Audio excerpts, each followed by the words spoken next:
Now, it cannot be stressed enough that the main component of our seder experience is really about reliving slavery and freedom, or more importantly, more aptly, redemption. That's going to be really the key to what our seder is about. So, although we know the story, and although we've probably heard the story many times, and we've relived it many times of all the seders that we grew up with, and if you didn't grow up with a seder, perhaps you've heard a number of times, but the fact is, that is really the key to what a seder night is about. It's about reliving, re-experiencing, speaking about all we've gone through for the many, many years up until where we are right now, but most importantly, the fact that we went through slavery in Egypt and we became a nation from that experience itself. That's going to be the key of what we need to speak about. What does that mean? It means literally opening up books and talking about what actually happened. We had this kind of slavery. We were oppressed in this way. We had this hardship. Not necessarily about what's happening in our lives today. That's also important. But really the key is, tell me the story of what happened.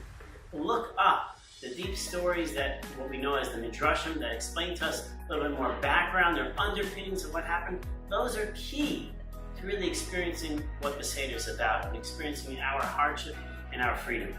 So again, as much as it's important for us to speak about our own personal experiences of what I went through last week, last month, last year, really it's about us as a nation. And us as a nation means connecting to what we went through when we were in Egypt and how God saved us and made us into this great people. As we mentioned, another aspect of the Seder is known as Pesach, Matzah, and Mar, which is also part of the Maggid story. It's also part about telling over the story itself. What is Pesach, Matzah, and Mar? Pesach is talking about the sacrificial lamb. Matzah, the bread of affliction that we ate, and Mar, the bitterness that we experience. What's notable about the Seder is throughout our Seder experience, it's not enough to just tell a story. I can tell you a story, but I want you to experience a story. What does it mean to experience a story? I want you to have props with you. I want you to relive it with experiential items that can help you actually understand the story better and feel like you're a part of the story. This is one of the reasons why we have wine, and ideally to use red wine. The reason why we have that red wine is so we remind ourselves of the blood, the hardships, the blood that was spilled of Jews in Egypt itself.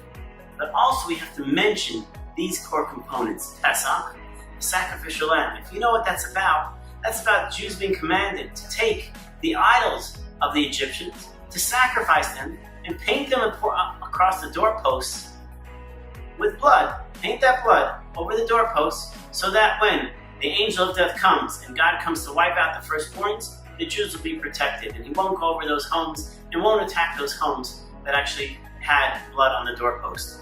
What's amazing about it is that the Jewish people actually had to put in some effort. It wasn't so easy because you're taking an idol that they worshipped and now you're going to slaughter and put the blood on your doorpost. That was the efforts that the Jewish people put in. That's one aspect, that we had to do something in order to acquire that redemption or to be deserving of that redemption. The next aspect that we have is known as matzah. Matzah, as we know, throughout the Seder has two different experiences. One is the bread of affliction, and the other one is actually bread of freedom.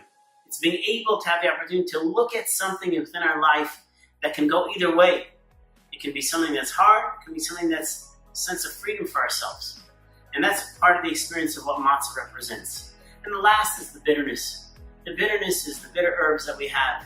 It's there to help us remind ourselves that, you know what, we went through hard times, don't deny it, don't forget about it.